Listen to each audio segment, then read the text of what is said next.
কক্সবাজারের চকরিয়া উপজেলার ডেমুশিয়া ইউনিয়নের মুছাপাড়া এলাকায় গত রবিবার ভোররাতে নিজ শিশুকন্যাসহ চাচিকে নিয়ে পালিয়েছেন এক ভাতিজা। আর নাম মোহাম্মদ আরিফুল ইসলাম, আর বাবার নাম মোহাম্মদ হারুন, আর ঠিকানা ডেমুশিয়া।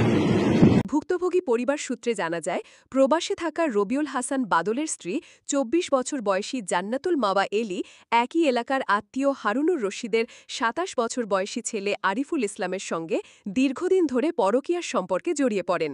আসসালামু আলাইকুম। আমার নাম জান্নাতুল ফেরদৌস, আর আব্বার নাম হলো মাহবুব আলম, আর বাড়ি ডেমুশিয়া। স্বামী রবিউল দীর্ঘদিন ধরে জীবিকার তাগিদে মধ্যপ্রাচ্যে অবস্থান করছেন।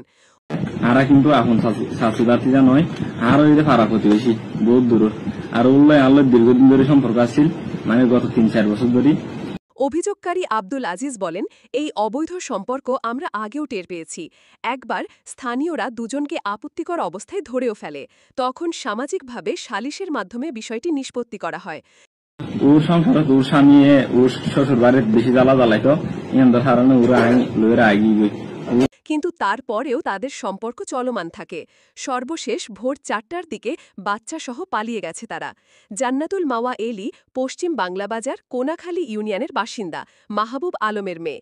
কয়েক বছর আগে পারিবারিকভাবে তার বিয়ে হয় প্রবাসী রবিউল হাসান বাদলের সঙ্গে। তারা মানে কি ইসলামী শরীয়ত মোতাবেক ওরা বিয়ে করছি। তাদের সংসারে একটি কন্যা সন্তান রয়েছে।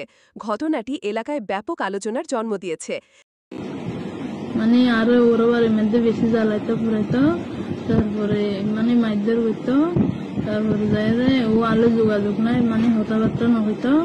সামাজিক মূল্যবোধ ও পারিবারিক ভাঙনের এই ঘটনা স্থানীয়দের মধ্যে ক্ষোভ ও উদ্বেগ তৈরি করেছে।